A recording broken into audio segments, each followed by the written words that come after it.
going on, dudes and dudettes? So yes, luckily I waited until Wednesday to do this video because USC did finally get a commitment through the transfer portal from that Wyoming defensive lineman we talked about before in Gavin Meyer. Looks like he's going to officially transfer pretty soon during the summer, so hopefully he will be able to get on campus soon. And I know they keep talking about his weight, like they like his size at 6'3", 6'4", I believe, but then they don't really like his weight. A lot of fans at like 280 something, 285 for a guy playing on the interior side of the defensive line, but he was very productive. Yes, on the group of five level, like a lower Division I level, but and I don't think it's going to be that hard for him to gain a bunch of weight because a lot of these guys, even the young guys, were able to add and stack on and keep on weight during the strength and conditioning program. So if he just stays in for a couple months, he should be fine, or at least get stronger throughout the season and should be a lot better down the stretch, in my opinion. That's all we can hope for.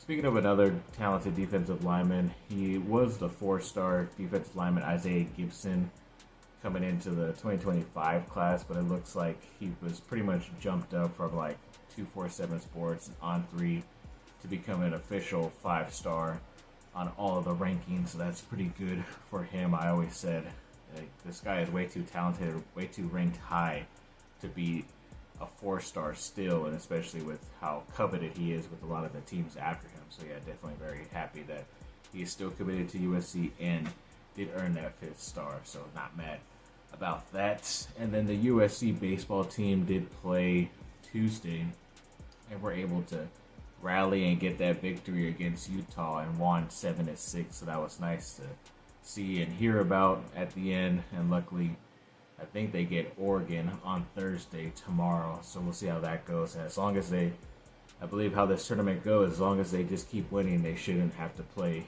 any extra games. So hoping they will be able to advance far in this Pac-12 tournament to be able to get an invitation to the NCAA tournament, because I don't know if they officially have been invited there or have enough a good schedule or strength of schedule to be able to get there. So hoping for the best for them.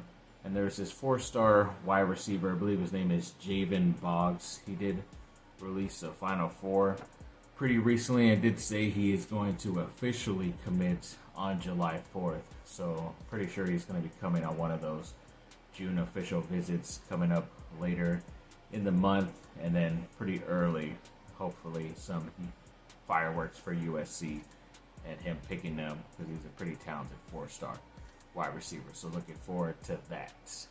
And there's a University of San Diego wing that recently transferred to USC basketball. His name is Kevin Patton Jr., and he stands 6'8" as a freshman, averaged 9.8 points and 4.4 rebounds down there as well. I forget if one of the other guys that is transferring to USC is from San Diego as well, but either way, they're stocking up on a lot of the talented guys out there still left in the transfer portal, so I'm not mad about that. And then they also did finally release some official signings. I guess a lot of these guys that they had announced weren't officially signed, because now they get a graphic from the USC men's basketball social media. So I want to go through those names to make it official for them. The first guy they put out was Desmond Clark, and then the next guy was Josh Cohen, who was the first guy who said he was going to transfer to USC. Then St. Thomas, and then Clark Slashchert. I always forget how to say his name, but yes, a lot of those talented guys. So hoping to see a lot more of the official social media posts, so I could be able to update you on who is officially on the team in the end. And then House of Victory had a couple of good freshman signings pretty recently this week. They did sign the offensive lineman Justin Ta'uanu, and then also the defensive lineman Jide Abasiri as well. So yeah, these guys are going to start early, and it's obvious that House of Victory wouldn't sign them as a freshman unless they thought they would be able to produce not only on the field but also outside and be able to make money for themselves and the company as well. So yeah, congrats to both of those guys. Top 150 overall player, I believe that's who he is the defensive lineman Trajan Odom, who has been getting a lot of heat towards USC that maybe he will be committing or picking them soon, but I guess he said once his official visits are going to be done, which I believe is this month in June, then he will announce a date pretty soon after that, so most likely in July, hopefully, and just get it over with and hoping to sign with that team. If anything doesn't just go catastrophically towards the end for that team. But I know USC has been pretty hot on him and trying to get their coaches out there to visit and talk with them over this kind of off season. So yeah, hoping that he does end up picking USC, because I know Coach Henney wanted some of the, if not one of the best defensive line recruiting classes of all times, and it's looking like it's shaping up to be that. So looking forward to hoping that does happen in the near future. And there was some on-3 rankings of both the recruiting rankings for the Big Ten and for the transfer portal post-spring. And it looks like USC in the recruiting rankings is ranked number 2 in the Big Ten. And then when it comes to the Big Ten in the transfer portal, they are ranked number 7. So they are at least top 7 in both in their class. They're probably a little bit different when it comes to the overall in the NCAA rankings, but either way, it's still a pretty good look for them, and hoping they can add a couple more talented guys here in the near future.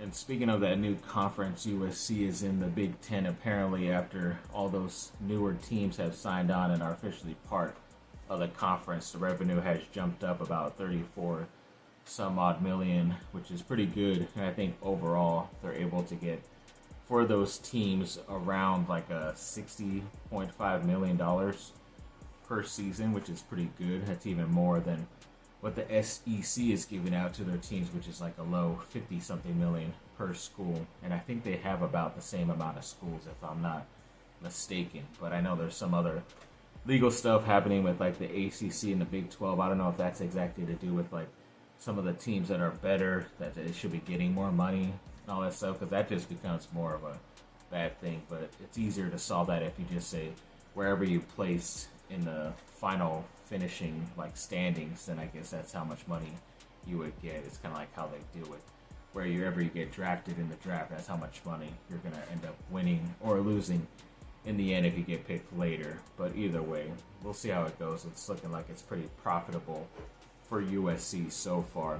And then the women's golf team apparently did make the Final Four team, which is pretty cool. So congrats to them. I know all the Final Four teams are Pac-12 teams, which is pretty funny since that's no longer going to be a conference here coming up next season. But it's just most likely there will be, and it's not most likely, it's obvious there's going to be a Pac-12 winner on the women's golf side, hoping that it is USC. So congrats to those ladies. And then USC did offer a 2027 kind of viral tight end in Mark Bowen. I believe he's named Baby Gronk on social media, but he kind of got his notoriety by, I guess he kind of played, or people just said he's the next Rob Gronkowski, who was an ex-great tight end for the Patriots and a little bit for the Bucks. But I don't know, because anytime I've seen him lately, it's kind of like everybody's punking him a bit and kind of playing him extra hard and doing some stuff, even if it's just 7-on-7 tournament and it's not tackling.